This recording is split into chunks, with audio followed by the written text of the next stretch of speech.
nongeye kubasuza nshuti bavandimwe mukurikiye Abahetse TV.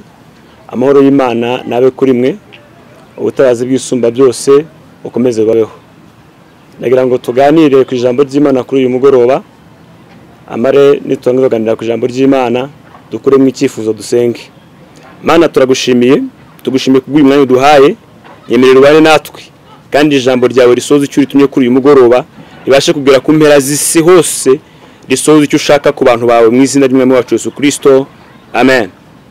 Nshuti bavandimwe, nkomeje kubararika mu bihe byo gusenga. Ndimo ndababwira ngo igihe cyose turimo ni igihe turimo turategura amasengesho tugiye gusenga muri iyi minsi igiye kuza.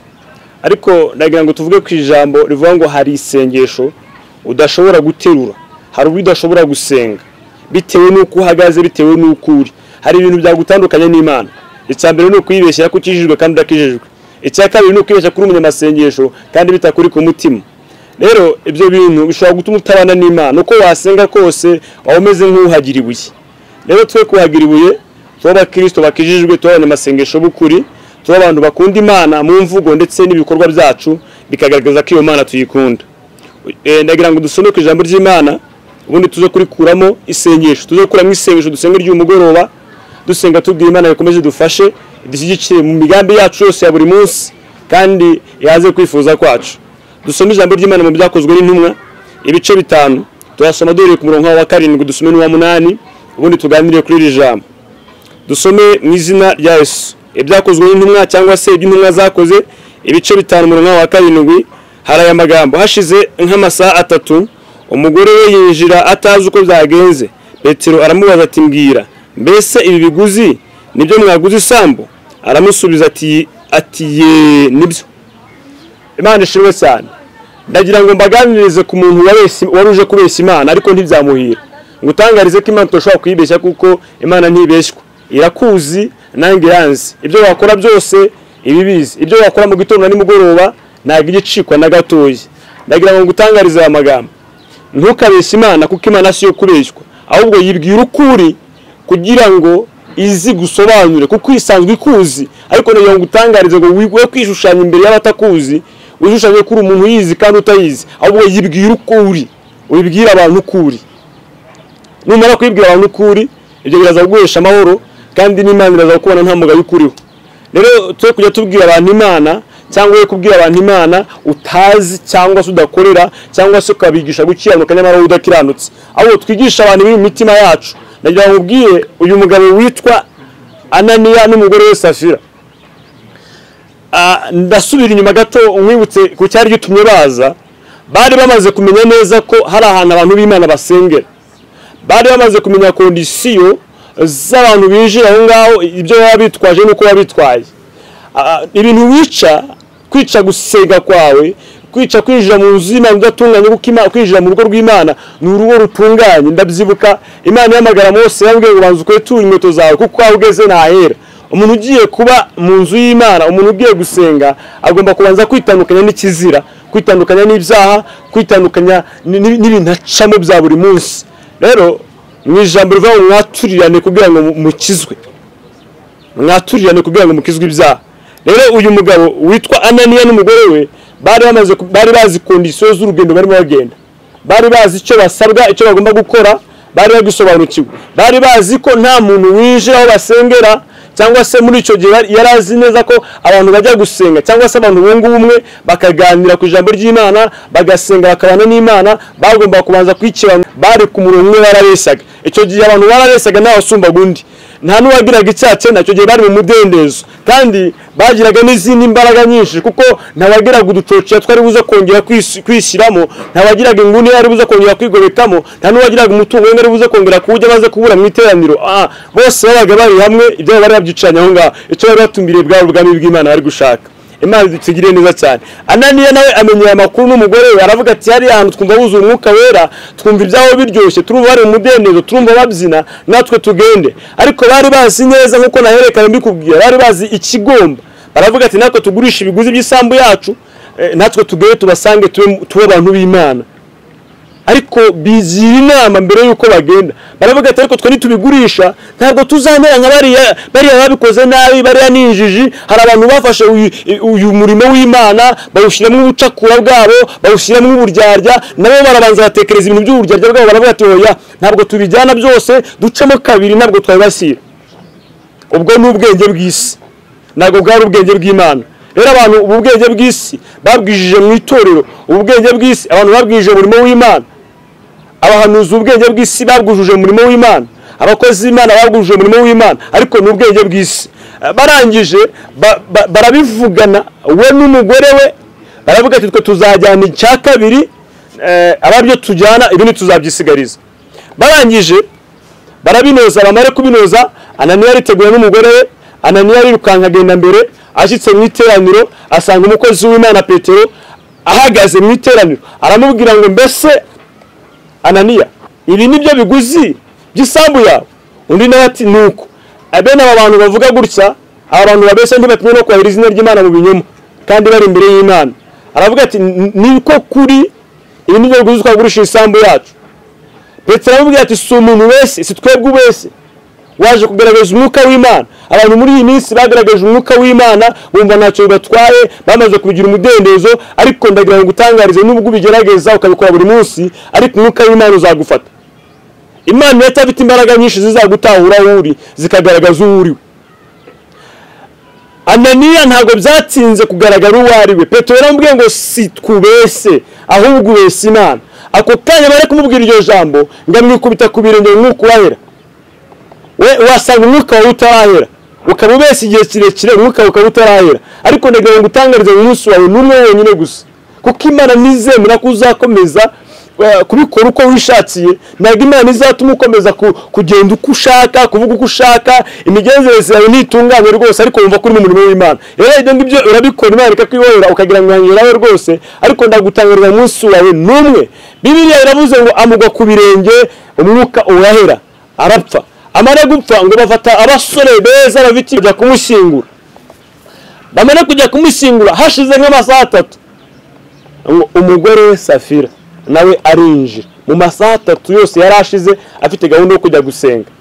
Sinzi ibyo yararimo, ahari nawe ubitekerezeho, ariko yaragifite ibindi bintu nk'umuntu wagurishije isambu. Yarakimeza neza kugira ngo aze kugaragara mu itorero neza, yaracyambara neza, yaragitega ibitambara. Murabizi neza ukuntu aba mama n'igihe atinda gutega, agatega agasanga si byiza, kongera agahindura agasanga si byiza. Ahari ubwo yaheze muri ibyo ngibyo, bimara amasaha 3 ntiyamenye ibyabaye.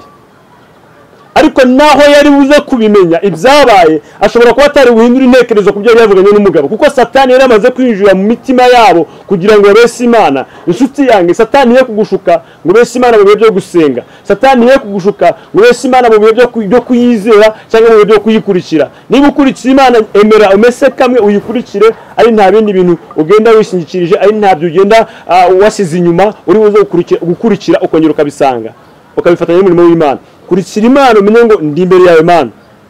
Wowe ni Imana, umenye ko muri kumwe mu rugendo rwawe.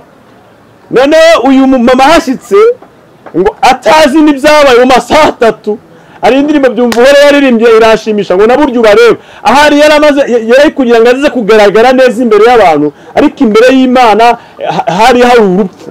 Urupfu rwari ruteguye, kuko mu mutima we nta tsindi cyari kirimo, harimo ikinyoma. Kandi icyo kinyoma imbere y'Imana cyagaragaraga nk'urupfu, cyagomba kumuviramo urupfu. Nubwo yibonaga, nubwo yirataga, nubwo yari ari kwikwiza ngo yambare neza, basanga mu itorero bamurebe neza, ariko icyo ngicyo cyo cyari kumuhesha ubugingo, cyo cyari kumuhesha kubaho.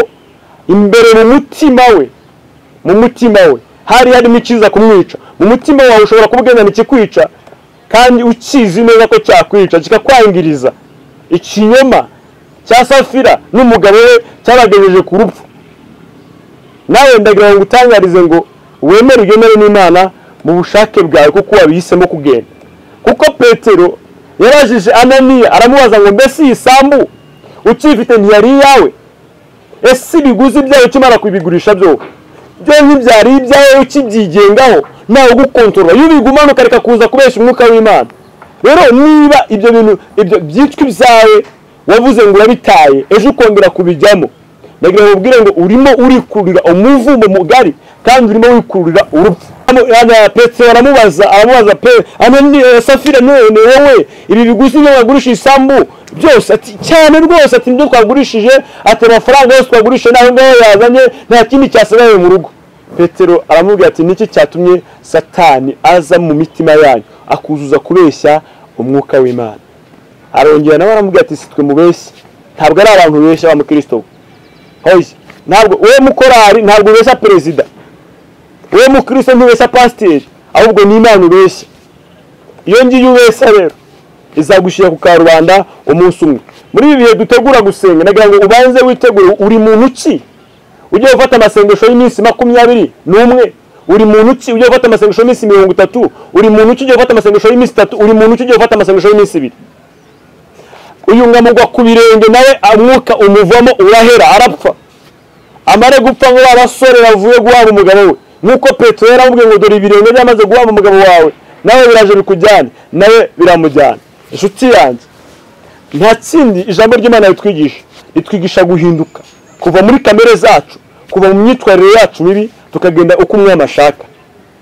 Rero Yesu araguhamagara buri munsi araguhamagara ariko witabe umwitabisha umutima we kumwitabisha ibiri inyuma yawe ngo wumve ko umwitabye hari ibindi bintu usubiyemo inyuma ko yamwitabisha umutima ugende wese nugenda wese Yesu arakwakira yiteguye kukwakira.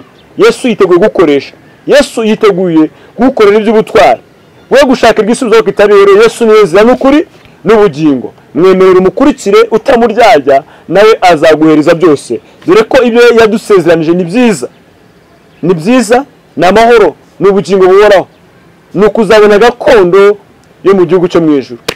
Rimwe na rimwe abakristo dusenga usanga dusenga tubanga Imana yaravuze hari ibintu Imana yavuze kuri ngewe ni byinshi cyane tugahora tugendera mu kigare cy'Imana yavuze ariko reka ngutangarize irindi tangazo wirebera kuri cyo kigare wirebera no kwisezerano wasezeranye n'Imana kizakubakira inzu kuzatura ahantu heza kuzagura imodoka ahubwo ibuka ryasezerano nzaza nk'umujura nawe ntuzabegeza gutungurira umwami Yesu azaza. Nshuti yanjye wicara uzi neza ibyo ukora byose umwami Yesu azaza ujye uhora ubizi uko bwije nuko bukeye. Munyemerere dusenge tubwire Imana dufashe dushyigikire mu rugendo rwacu turimo iduhereze imbaraga zidufasha gukomeza mu rugendo tutanyeganyega tudakeba tutareba ku ruhande tutayifatanya n'ibindi bintu ahubwo tuyiringire nk'Imana y'inyamaboko Imana ishoboye byose rurangiza rwa burundu. Mana turagushimiye turakunezerewe kubw'Imana duhaye ijambo ryawe narivuze ngo ijambo ryawe rije mu mitima y'abakobwa